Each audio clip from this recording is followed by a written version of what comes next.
اقبال نے اپنے ایک دوست کو لکھا کہ اگر مغرب کی ترقی کے باطن میں جھانک کر دیکھنے کی ہمت رکھتے ہو تو دیکھو اس کے پیچھے بھی قرآن کے اصول کار فرما ہیں، لیکن چونکہ انہوں نے قرآن سے مادی ترقی حاصل کرنی تھی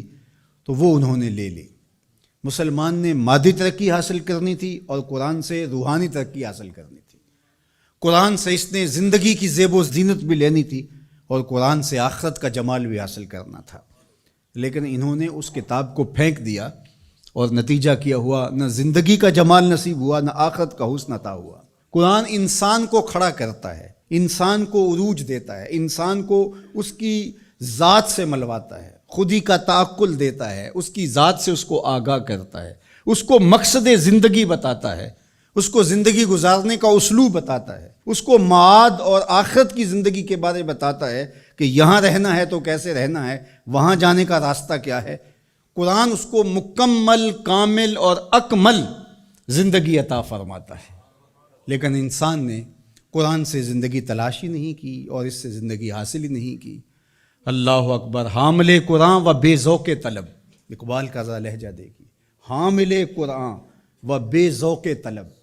العجب ثم العجب ثم العجب۔ اقبال کہتے ہیں افسوس ہے یہ قوم حامل قرآن ہے لیکن بے ذوق طلب، لیکن اس ذخیرے سے حاصل کچھ نہیں کر رہی، حتیٰ کہ اس کو طلب بھی نہیں ہے کہ اس کو اٹھا کے دیکھوں تو صحیح یہ جو خزانہ پڑا اس میں میرے لیے کیا ہے۔ کہا عجیب بات ہے، بھوکا بھی ہو، پیاس سے تڑپ بھی رہا ہو اور اس کے پاس میٹھا چشمہ بھی بہہ رہا ہو، لیکن وہ ادھر رخ نہ کرے اور گندے نالے پر بیٹھ کر چلو بھر بھر کے پی رہا ہو، تو اب یہ بیمار ہوتا ہے اور ڈاکٹر سے کہتا ہے میں بیمار کیسے ہو گیا۔ اقبال کہتا ہے افسوس یہ ہے چشمہ شیریں قرآن کی شکل میں موجود ہے لیکن یہ پتہ نہیں زندگی کا جمال کہاں ڈھونڈ رہا ہے، تو یہ اس کا ذوق طلب نہ ہونے کی وجہ سے ہے،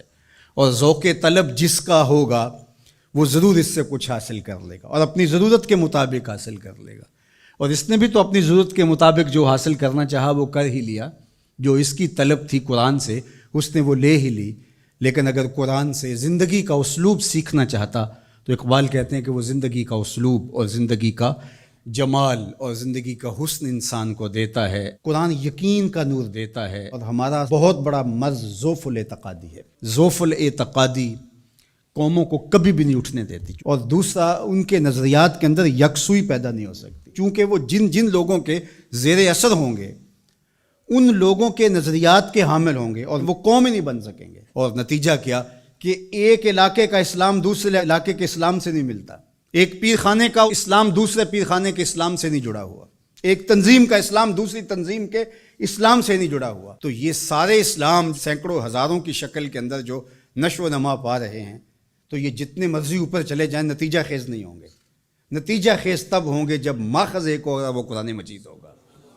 تو قرآن مجید سے جڑنا، قرآن مجید سے وابستہ ہونا، دل بستگی تعلق کے خاطر آپ کو وحدت فکر کی ضمانت فراہم کرتا ہے، اور وحدت فکر وحدت امت کا ذریعہ بنتا ہے، اور وحدت امت ہی پھر غلبہ امت کی ضمانت بنتا ہے۔ اس لیے اس امت کو قرآن پہ ہی آنا پڑے گا، اس کے علاوہ اس امت کے دردوں کا کوئی مداوع نہیں ہے اور دکھوں کا کوئی چارہ نہیں ہے۔ اللہ اکبر۔ تو فرمایا وَمَنِ ابْتَغَى الْهُدَى مِنْ غَيْرِهِ أَضَلَّهُ،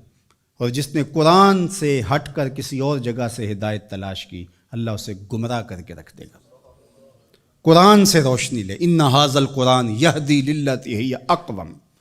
یہ قرآن ہے جو وہ راستہ دکھاتا ہے جو بالکل سیدھی ہے۔ تو جس نے قرآن سے ہٹ کر کسی اور جگہ سے راستہ تلاش کیا تو اللہ کے محبوب فرماتے ہیں کہ اللہ اس کو گمراہ کر